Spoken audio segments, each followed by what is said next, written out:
Can we again take a deep breath? Praise God.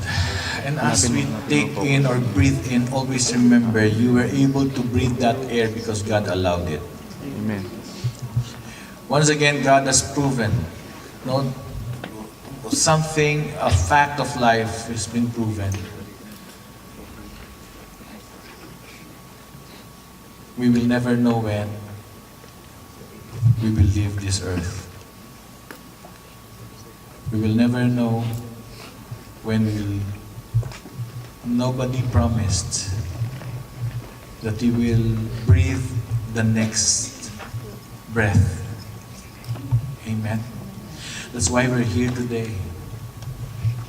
This is how to count the numbers of our days. When we serve God and we hear His words. Today, before we proceed with our part 3 of our series on Biblical Church, I would like to honor a man of God. He is my best friend. We did ministry together. We love to sing.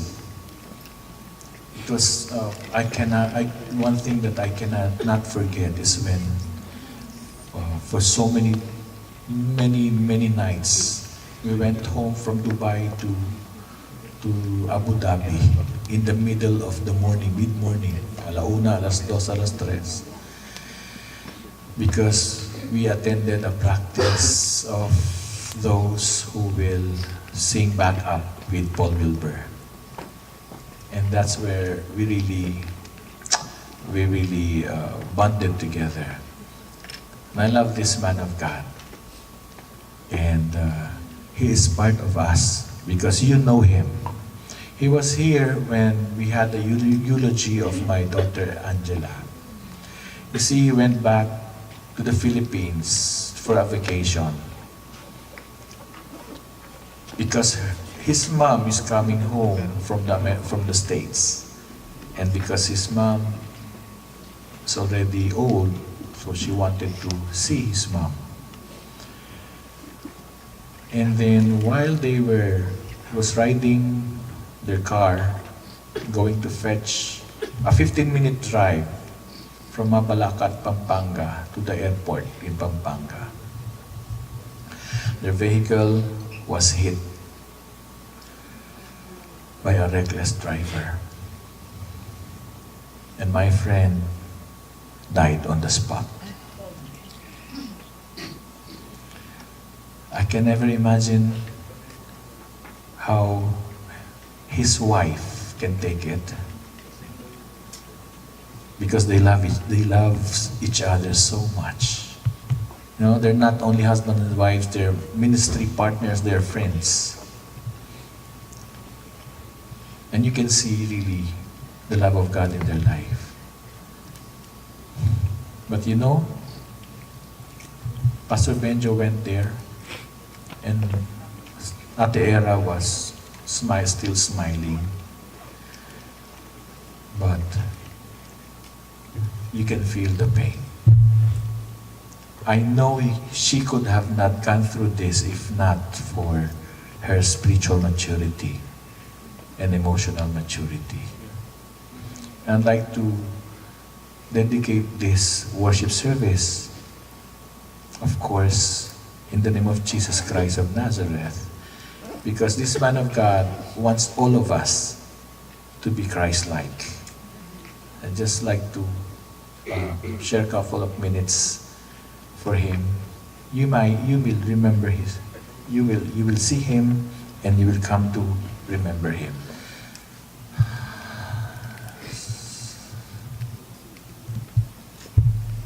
How can I say thanks for all the things that you have done for me? Those things so undeserved, and yet you came to prove your love for me. The voices of a million angels could not express my gratitude for all that I am, I ever long to be. I owe it all to Thee. To God be the glory. To God be the glory. To God be the glory for the things He has done. With His blood He has raised me. With His power He has saved me. To God be the glory for the things He has done. Just let me live my life. Let it be pleasing, Lord, to Thee. Should I gain any praise, let it go to Calvary. With His blood He has saved me. With His power He has raised me.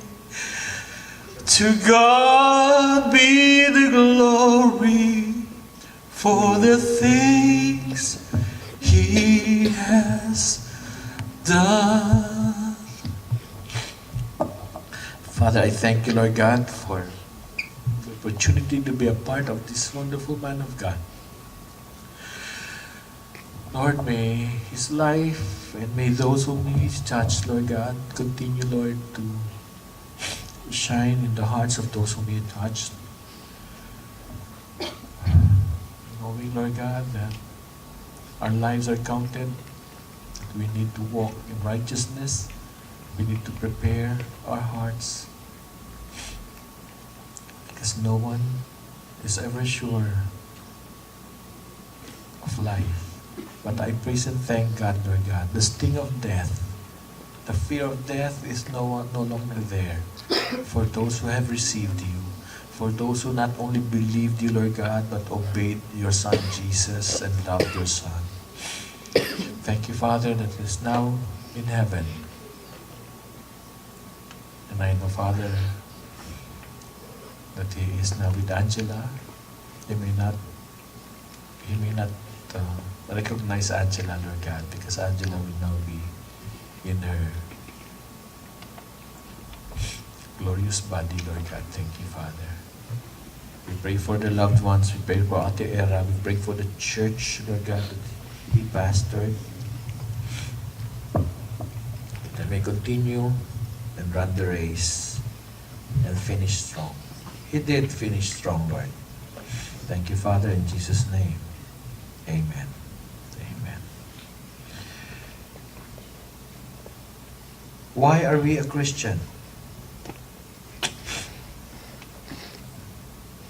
Very simple question, but there are deep secrets that we need to understand.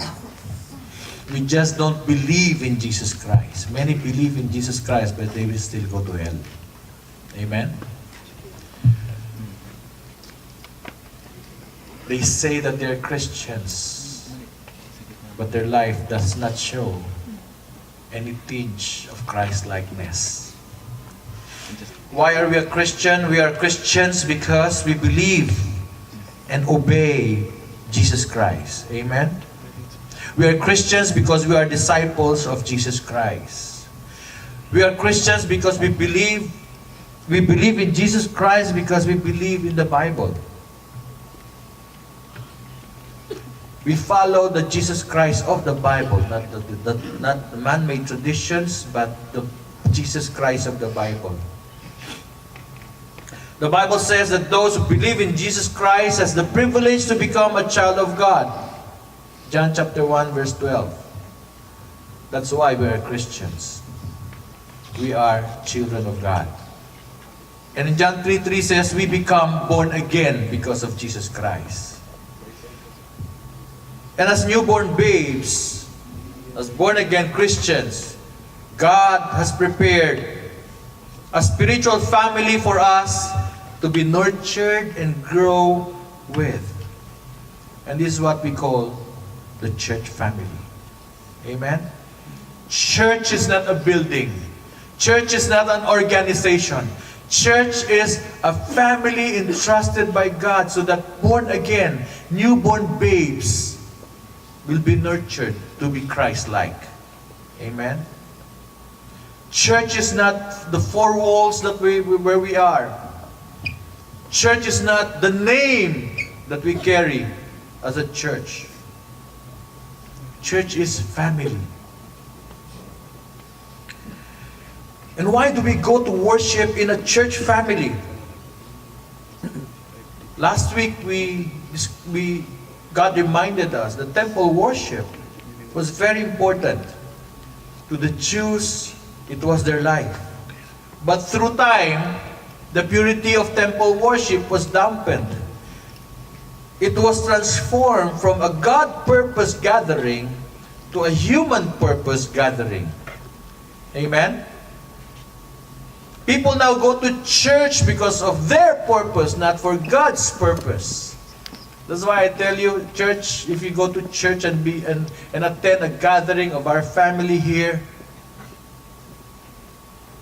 don't bring out your prayer requests to God. Amen? Write them down because we pray for them. But have the right purpose, right meaning why you are here. To thank Him, to sing our love songs to Him, and to wait and discover His commands that we will obey. We gather as children of God to thank Him, sing our love songs, and listen to His words. The center of every church gathering must be Jesus Christ. Amen? It's not any personality. It's not the pastor. It's not the worship team. It's not. It's not the convenience of a place. It's not. The center of every gathering is Jesus Christ. We can come here and speak no word, just to love Him. Amen? Today we will answer yet another seemingly simple question. But if we truly seek His secrets, we will get the most of our being with Jesus in our church worship service. We will get the most out of our time here. What can we get out of being a part of a church family? What can we get from being a part of a church family? Not just an attender, but a part of each other's lives. What can we get from attending a worship service? Today's world will be the third part of a four-part series on biblical church. Can we now, the title of our next, a biblical church, the training ground for spiritual and emotional maturity. Amen? Sabi mo sa katabi mo, huwag kang palaging nilalampinan. Ha? Baka naman ang tagal-tagal mo na nakaupo dyan, nilalampinan ka pa rin. Ha?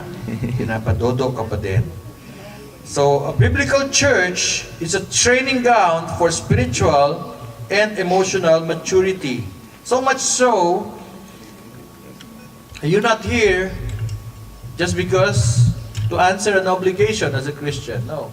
You're here so that you will be made spiritually mature and emotionally mature. Our scripture reading today will come from Matthew 22, verse 34 to 40. Read this with me, please. Hearing that Jesus had silenced the Sadducees, the Pharisees got together. One of them, an expert in the law, tested him and with this question, "Teacher, which is the greatest commandment in the law?"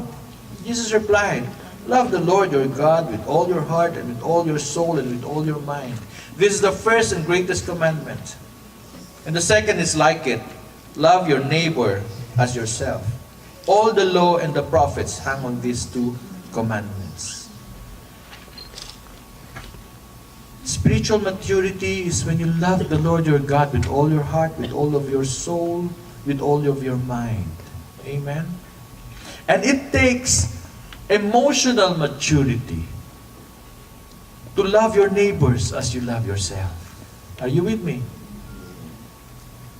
The first commandment pertains to our relationship with God. There are 4 commandments out of the 10. And the next 6 pertains to our relationship with others. What is spiritual maturity? 1 Peter chapter 2 verse 1 to 3. Therefore, rid yourselves of all malice and all deceit, hypocrisy, envy, and slander of every kind. Like newborn babies, crave pure spiritual milk, so that by it you may grow up in your salvation now that you have tasted that the Lord is good. Spiritual maturity is not just going to church. Amen? It's desiring to hear the Word of God. It's to take in spiritual milk. What I'm saying here right now will not will you know this what we preach to you. Most of them are spiritual milk. But to some, these are already solid food to partake. It will depend upon your spiritual maturity. What is spiritual maturity? Next slide, please.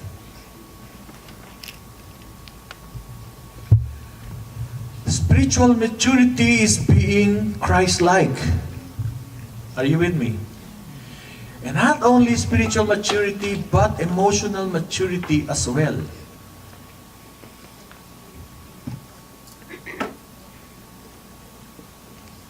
Philippians chapter 2 verse 12.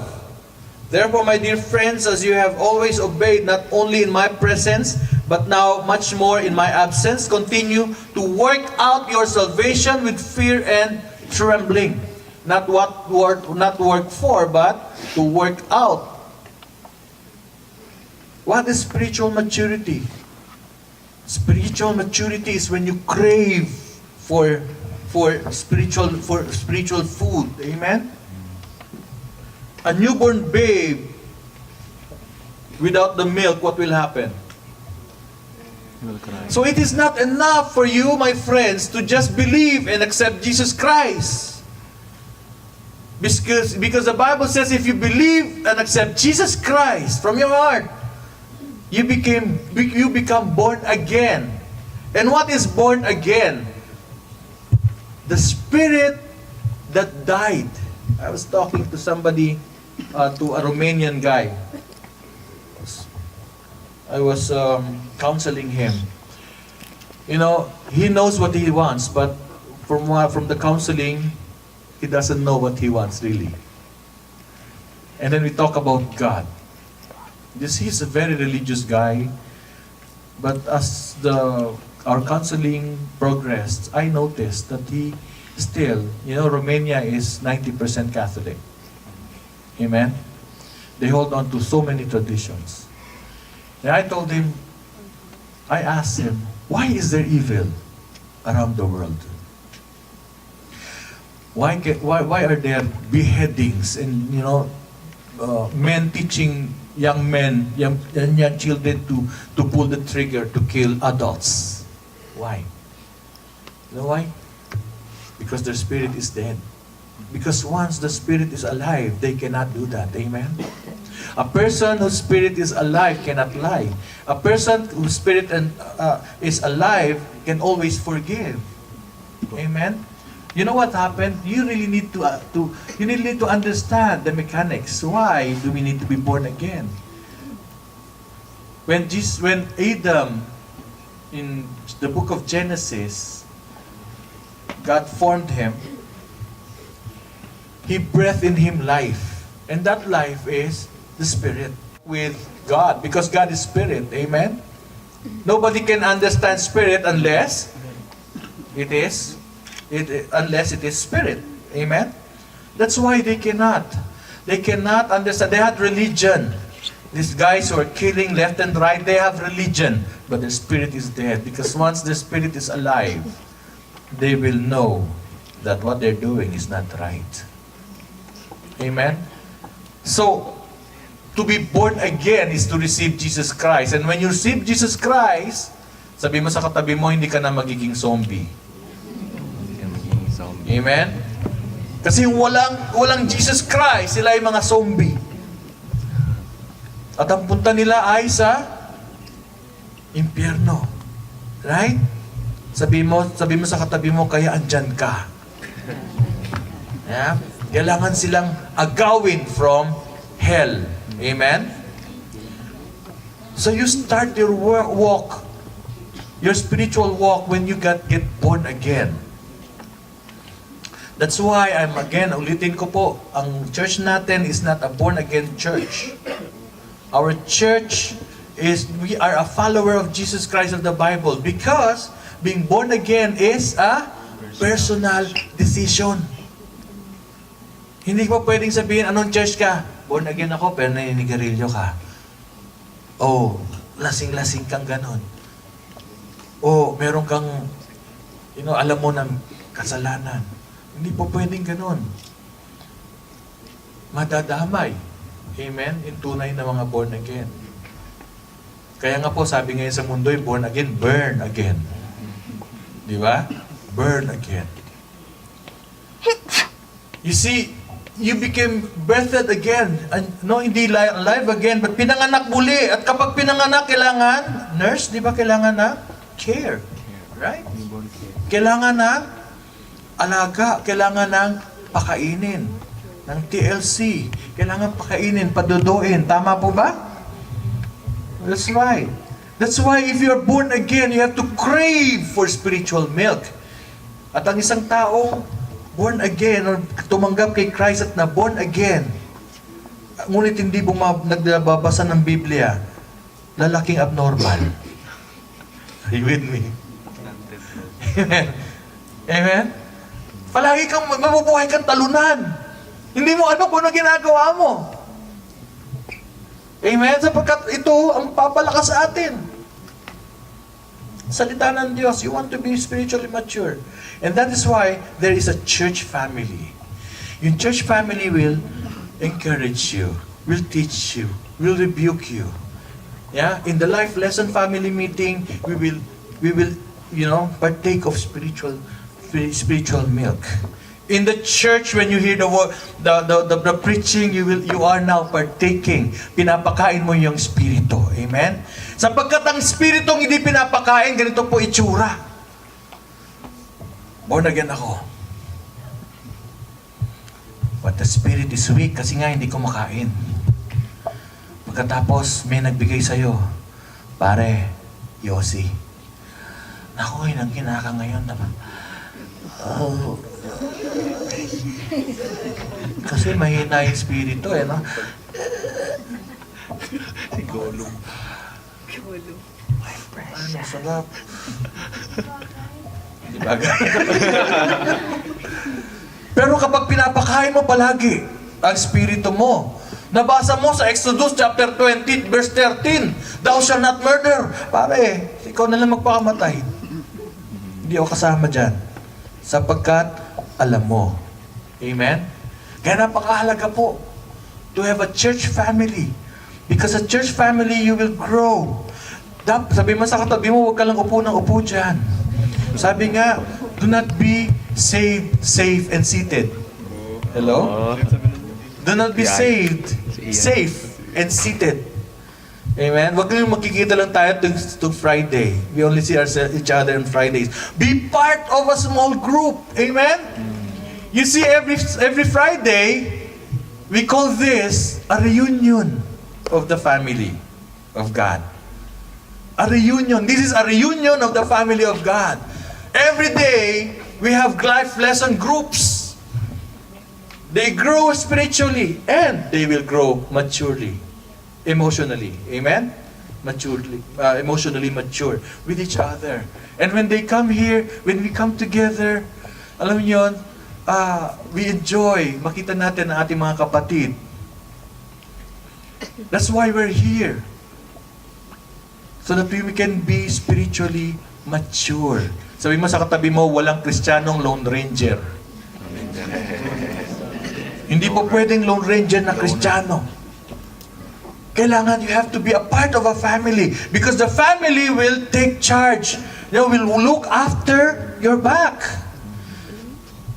Your family will tell you that you are disappointing God when you sin, right? Because every sin blinds us. Are you with me? Kasalanan nagpa-blind sa atin. Tingnan niyo si David. A man after God's own heart, but he sinned in God's face. Hindi niya naintindihan. It took a man of God to open his eyes and tell him that you have sinned. That's what church is. Amen. He will grow spiritually mature in the church.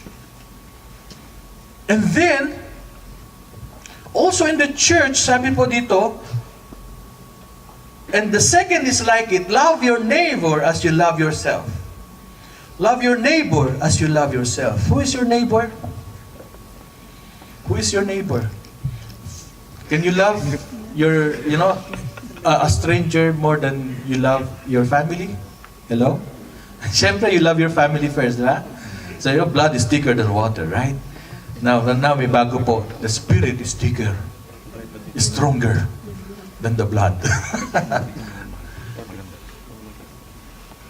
First, to the church, to the community of believers. We must love each other first.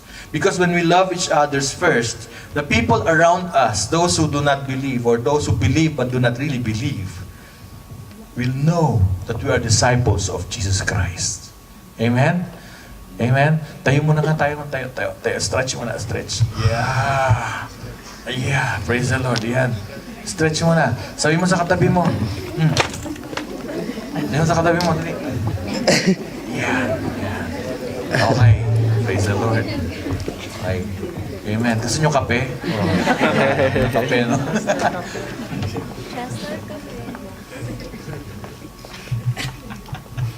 The church family is also a place where you will grow emotionally mature. Tama po ba yun? This is where you will exercise the fruit of the Spirit.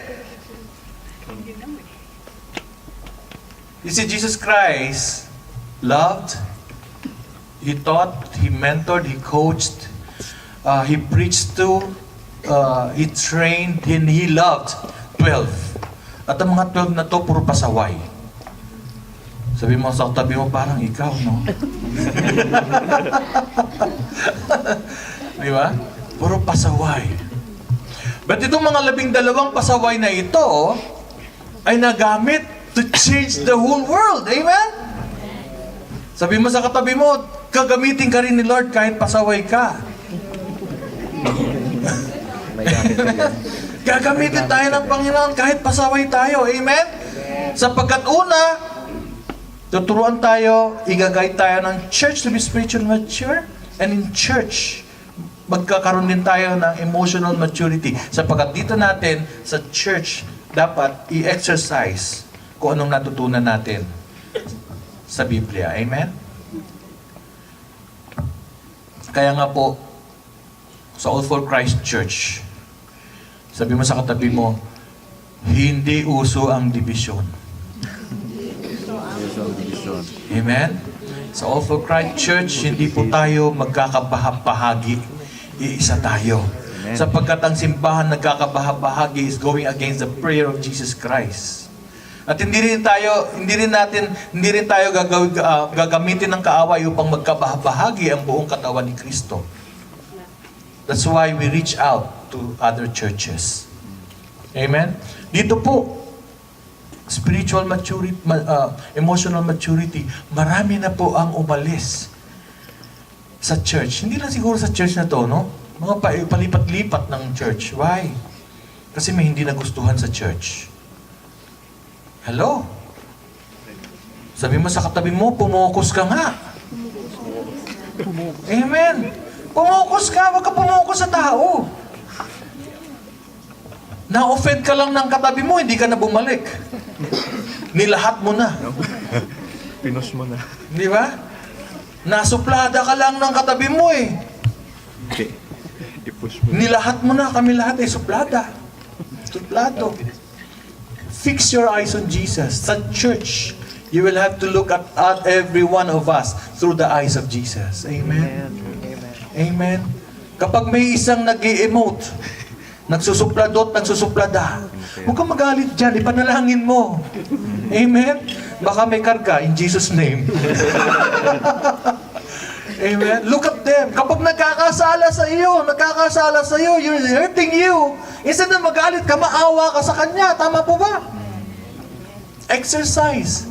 Baka mamaya naman, katulad nung napag-usapan natin, remember, yung basis of our commitment? Last week, we spoke about yung 10 basic, the 10 commitment, where we base our commitment. Right? We discussed 10, right? Alam mo yun, matakin nyo. Kinahapunan, naging 11 na. Habang kumakain kami, yung pala, food-based commitment. You see, this is where we grow. Amen? Dito yung kapag meron ng hindi uma-attend, hinahabol pa din. Kahit makulitan. Tama po ba yan? Dito yung alam mo nagkasala, kaya ayaw bumalik dito, nahihiya. Nahihiya kay pastor, hindi. Nahihiya kay God. Yun yung hinahabol. Amen? Tinutuwid. Brad, bumalik ka dito, hindi ka naman namin dito i-condemn. Come. You will be convicted, but that's for your own good. Sabihin mo sa katabi mo, God hates sin. But He loves the sinner. Amen? He hates the deed, the sin, but He loves the sinner. That's why He gave His only begotten Son, Jesus. Spiritual maturity, emotional maturity. Alam niyo ba kung bakit dito natin na matututunan? Pastor, bakit naman hindi sa pamilya namin? Bakit naman hindi dun sa organisasyon ko? You know why? Because we are already foreigners in this world. We are still in this world, but we are not of this world. We are aliens. Sabi mo sa katabi mo, ikaw ay alien. Amen? No? We are aliens. That's why Romans chapter 12 ang sabi, present yourself as a living sacrifice. Do no longer be conformed by the pattern of this world, but be transformed by the renewing of your mind. Balik ulit tayo sa partner. Yung iba, kailangan ng partner. Bakit? They pray for partners. Why? For all the wrong reasons. I want to be loved. Huh?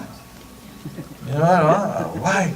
Kasi I want to be loved. Ano ba iba? Gusto kong maramdaman ko aking pagkababae. Right? Huh? Yung mga lalaki naman, gusto kong maramdaman ang aking pagkalalaki. Ayan. Gusto kong magkaanak. Naku, pag nagkaanak ka, naku. 3 po ang anak ko, mahal ko lahat, pero mahal ko. Ang mga anak ko. It's not easy. No? They love for all the wrong reasons. They want a partner for all the wrong reasons. Sabi ng Panginoon, sabi mo sa katabi mo, renew your mind. Hindi na dapat pattern of this world, but pattern of God. Ano yun? You want a partner, why? So that you will have somebody to help you. Somebody who will grow with you spiritually. Somebody whom you will grow with you maturely. Amen? Emotionally mature. Emotionally matured. Amen? Somebody who will support, we will support each other in ministry. Amen? Kaya nga po sabi ni Apostol Pablo, huwag ka mag-asawa. Bakit? Panggulo yung asawa eh. Mga asawa mo gulo talaga. But he was talking about ministry. Panggulo sa ministry. Amen? Pero sabi niya, kung hindi ka nakakatiis, di mag-asawa ka, pero nasabi ko sa'yo, panggulo. But I'm so blessed. You know why? Because I married my wife for the right purpose. Now she's a pastor in Dubai. Nag-aaway pa rin kami, pero nagkakaroon pa rin kami ng mga diskusyon. But we grow together. We love in spite of. Are you with me? Sabi mo nga sa katabi mo, love mo ba ako? Ha? Sabi mo sa katabi mo, pautangin mo ba ako? Sagutin mo naman, hindi. Amen. Have a godly purpose. Have God's purpose while you are here in church. Amen? Huwag ka pumunta sa church, bakit conveniente? Kasi umaga, mamaya may happenings, libre na ako. Ayoko dun sa kabilang church, bakit hapon eh? Dito umaga. Tama dapat ang purpose, ang reason why you go to church. Bakit ka andito? Oh, maganda kasi dito, pananood ako ng sine. Malamig, no? O bakit? Kasi si pastor, panayang yakap, panayang gabati sa amin. No? Eh kasi dito, walking distance lang. Taga-Musapa ka na, maghanap ka ng church doon. So yung mga sa katabi mo, sa Akad family, Sa akad pa. biyahe natin sa mundo hanggang sa langit, walang iwanan. Amen? Magtatatambalilong ka man dyan, magtutuwad ka man dyan, mag-backslide ka, hindi ka iiwanan. Hahabulin ka. Amen? Minsan maiinis ka. Minsan, sasabihin na lang namin, Lord, bahala ka na sa Kanya. Pero remember this, kapag sinabi ng isang mananampalataya, Lord, bahala ka na sa Kanya. Huwag mo lang saktan, Lord. Pero wala tayong magawa. Pag sinabi ni Lord na bahala ka na sa Kanya, problems are God's wake-up calls. Amen? Amen. Problems are God's trumpet call. Sabi mo sa katabi mo, baka kulang sa pansin sa'yo si Lord. Ha? Nahirap kapag kayo'y tinapik. Buti na lang, kahit tapigin ka ng Panginoon, you have a church family that can support you. Amen? Amen? Tingnan ko nga po, sino po dito yung nasa portahan na ng church? Because of church, you were emotionally supported, you were encouraged, no? Yung down na down ka, biglang magte-text sa'yo yung mga kapatiran. Sabi niya, kinausap ako ni Lord, di ba? Amen? Because we're part of each other's lives. If there's anything that the Lord would like to remind us today, a biblical church is where you will grow. You will grow spiritually and grow emotionally mature. Amen? Amen? Amen. Praise God.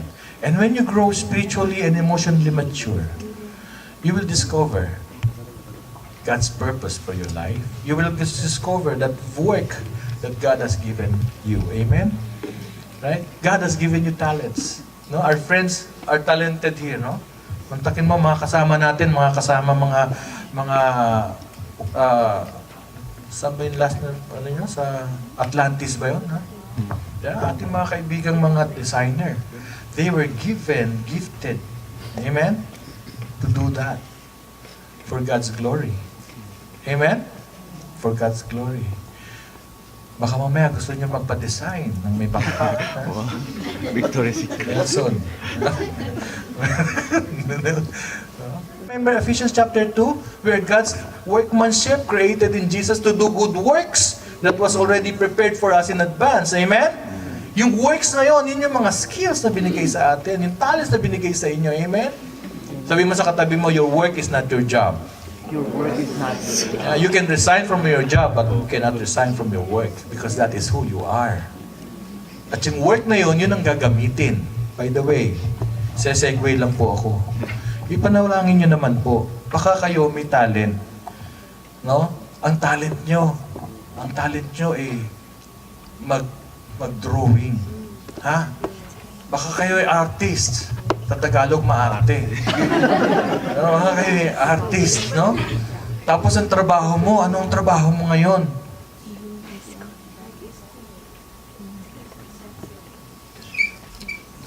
Receptionist. Hindi ko minamaliit yung receptionist. Receptionist is a wonderful job, right? But yung ba talaga ang work mo? Amen? Sabi mo nga sa katabi mo, go back on track. Yan ang problema kasi pag dito po tayo sa ibang bansa. Nurse ka, pumunta ka dito, trabaho mo, teacher. Bakit? Kasi para may visa, 2 taon. Ha? Sige, Okay lang yon, 2 taon. I-level up mo naman yung sarili mo kung talagang gusto mo maging teacher na lang. Hindi lang ha. Kung maging teacher o kung baka gifted ka talagang teacher, i-level up mo yung sarili mo. Amen? But if you will have the opportunity, go back on track. Gamitin mo yung work, yung talent na binigay sa'yo, yung skill. And nothing is impossible with God. Itanong mo, kaya po sa trabaho, pag trabaho na naman, bigat-bigat na katawan, bakit hindi yan ang dapat mong ginagawa? Amen? Patawarin niyo po ako, nag-segue ako, no? Because that's what we're here for, to remind everyone. Amen? So be purposeful. Have a purpose why you're here. You're not here not because inimbita ka, praise the Lord, you came. But again, I hope the Word of God will speak to you. You need a family. Amen? You need a church family. You need to be spiritually mature. You need to be mature, to be emotionally mature. Amen? And one of these days, we will see each other in heaven. Amen? We will see each other in heaven. Palakpakan natin ang Panginoon. Amen. Ayaw ko po darating ang panahon na tayo po ay umaakyat na sa langit. Tapos may nakita tayo, ba't nandiyan ka? Sabi sa akin ng isa, Pastor, hawakan kong paa mo, hindi po pwede. Makikiride ka, hindi pwede. No? Sabi mo sa katabi mo, hindi pwede makiride. No? It's right. Pag iwan. Pero I praise and thank God because that is our desire. Ang desire natin is more than entering the gates of heaven. Our desire natin is to hear God's voice telling us, well done, my good and faithful servant. Amen? Let's give the Lord a clap of praise. A memory verse for today. A new command I give you, love one another as I have loved you, so you must love one another. By this everyone will know that you are my disciples, if you love one another. Amen? Be purposeful, mga anak. Be purpose. Have a clear purpose why you go to church. You don't go to church. Sabi mo sa katabi mo, don't go to church. Be part of the church. Amen? Praise God. Sabi mo, I'm not a church goer. I am not a church. I'm part of the church. I am part of the church. Talakpan natin ang Panginoon. Can we all stand up? All stand up. Father, we thank you, Lord God, for your word today. Thank you for reminding us and teaching us how to choose a church family.